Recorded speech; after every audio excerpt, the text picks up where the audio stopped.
So, before we move on to how sacred art is suitable for prayer, it would first be good to look at why. Why sacred art? That's the title of this section. Okay. Why should I consider using this for prayer? And why is Advent a fitting time to talk about this? And why do we choose this for an Advent mission? To understand why, it's good to look briefly, just very briefly, at how the theology of sacred art developed. It's a little bit of a brief history lesson. So, to start, images have been part of Christianity really since the very beginning. As you can see by the slide, by the 4th century, you find common Christian symbols like a fish, anchor, lamb, Bible scenes, all that good stuff, all painted on the walls of the catechisms, like this one you can see over here. It has to mention which one's being pictured there. You got Christ and the Apostles in the 4th century. Okay? These were all images used for decoration, for teaching, and eventually for devotion and veneration. However, as sacred art was being developed, the church had to figure out a problem. How is this different from idolatry? Right? You still hear this question today, don't you? You hear it all the time. Why do you Catholics worship statues, right? Obviously we don't, but the idea has gone back centuries before. That's been there since early times, this question. And it would seem like it does, because see Moses' hand, is the God in his hands? 10 Commandments. The Old Testament seems to condemn it in the very first commandment, right? As God says in Exodus 20, verses 4 to 5, which is part of the first commandment, having no other gods before him, he says, "You shall not make for yourself a graven image, or any likeness of anything that is in heaven above, or that is in the earth beneath, or that is in the water under the earth. You shall not bow down to them or serve them."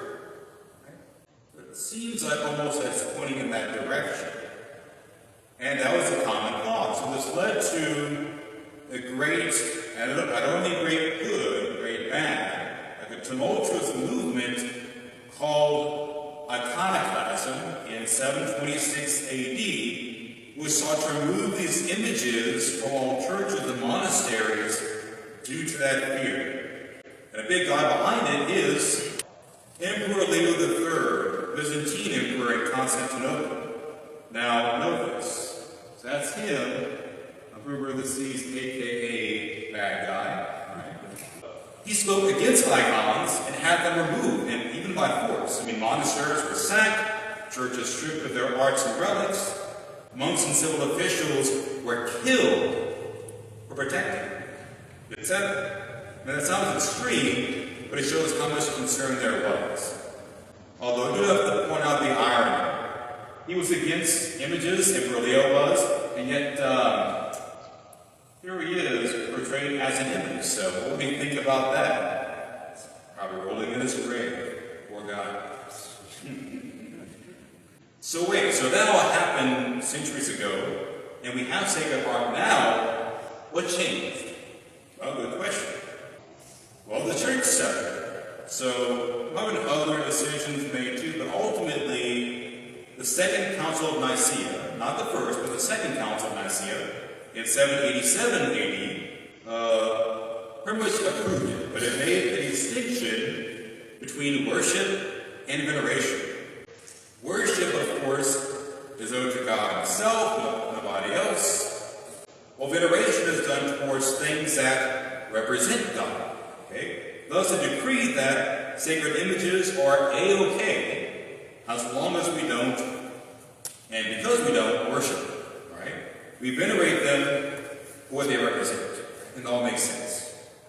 Now, a huge contributor to the understanding of sacred art and why it's part of our holy tradition is due to a holy saint whose feast day was just last week on December 4th. Any guesses as to who that was? That was last Thursday. St. John Damascene, also known as St. John of Damascus. Right? I got to know him pretty well years ago. I've actually never read his works too deeply. I'm planning to, but quick background, he was an 8th century monk and priest a writer and composer of hymns, living outside of Jerusalem in a monastery. He lived during this iconoclasm period, safely away from all the craziness. Now, he was one of the first ones to defend the practice of venerating sacred images. In fact, he wrote 3 treatises or 3 writings on the subject. And his position was so strong that, though he didn't live to see it, his position was vindicated later at that Nicaea Council I mentioned a moment ago.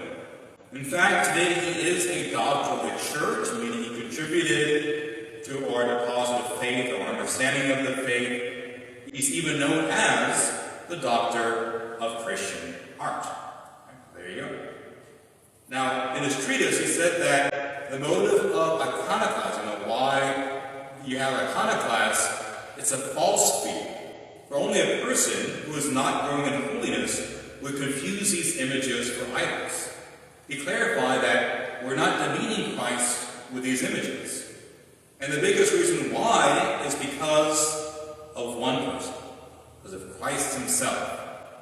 As I said earlier, we might ask, why talk about sacred images now during Advent? Because Advent leads to Christmas. And Christmas is about one thing. What would that be? Incarnation. There you go. It's God becoming man. Think about what that is. God actually humbling himself to take matter unto himself and give himself a physical form. Now, why does this matter? Get it? It's because Jesus, in the Incarnation, gives the Father a visible face. St. Paul, in Colossians 1 verse 15, says, Christ is the image of the invisible God, the firstborn of all creation. Now, this is how St. John Damascene explains it in his treatise. As an image of the Incarnation, and it's drawing it in years ago of baby or kid Jesus now with Mary and St. Joseph. But St. John says, when the invisible one becomes visible to flesh, you may then draw a likeness of his form. When he was a pure spirit, without form or limit, immeasurable, in the boundlessness of his own nature, existing as God, takes upon himself the form of a servant in substance and in stature, in a body of flesh. Then you may draw his likeness and show it to anyone willing to contemplate it. Depict his ineffable condescension, his virginal birth, his baptism in the Jordan, his transfiguration on table, his all-powerful sufferings, his death and miracles, his saving cross, his sepulchre and resurrection, and ascension into heaven. Right? Give it to all the endurance of engraving and color. Basically saying, anything of Jesus' life, feel free. Right? Now, the Incarnation shows us 2 things. So, first, it shows God's love for visual imagery, that God does not hate visual imagery. He does when it's misused, in the case of idolatry, but not in itself. Right? He loves visual imagery. After all, God is the divine artist. Think of that word. He is the divine artist. And material creation, the created physical world, is his great, beautiful work of art. And like any artist, he loves his work, right?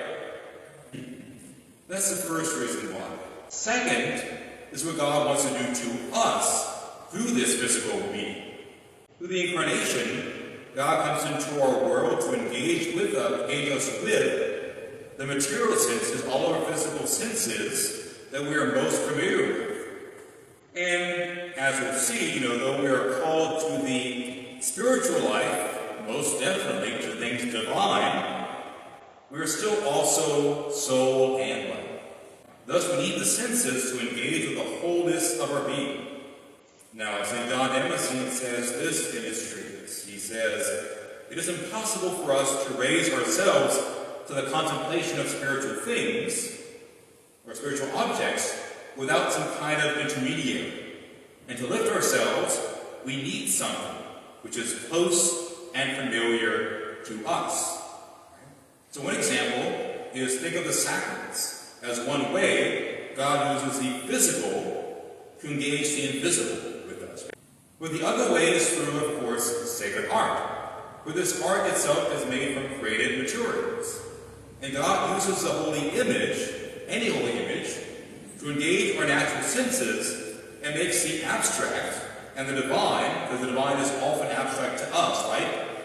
It makes abstraction easier for us to understand. But I pulled a quote from Pope Pius XII.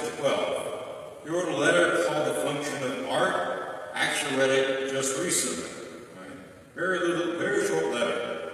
But he says, the function of all art lies in fact in breaking through the narrow and tortuous enclosure of the finite, in which man is immersed while living here below, and in providing a window to the infinite for his hungry soul.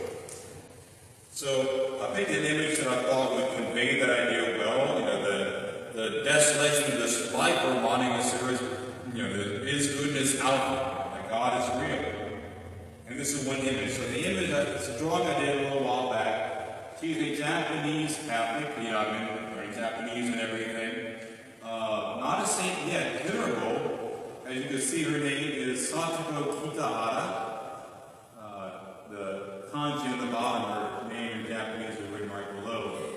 But she lived in post-war Japan after the atomic bomb and World War II ended, became Catholic, and had this desire. She was from a rich background, but she felt called to minister to the poor and suffering, as many were after the war. The rat pickers, so it's picking just scraps off the street. So here she is in this utter desolation, with joy in her heart, through love for the Lord and love for the children she ministered to. So I thought that would reflect well that even in suffering and desolation, right, goodness is there. And art can remind us of it. And the Incarnation reminds us of it. Okay? So through this, God wakes us up to show that there is more to life, more to the world than sin, corruption, and evil. So that's another one I did. I did this during, as you can probably imagine, during COVID, 5 years ago, just inspired us as a way to kind of give us some hope. So, the man in the darkness, shadow cast behind him, COVID molecules all floating around, all that stuff. But he keeps ahead to one image that's keeping him straight, the cross. Very much like Psalm 23, right? I forget if that was my inspiration, but nonetheless, it should bring back to mind Psalm 23. Sacred art reveals to us the wonder of the transcendental, which our Catholic faith teaches that they are three for sure, not more, but three for sure: truth, goodness, and beauty, especially beauty.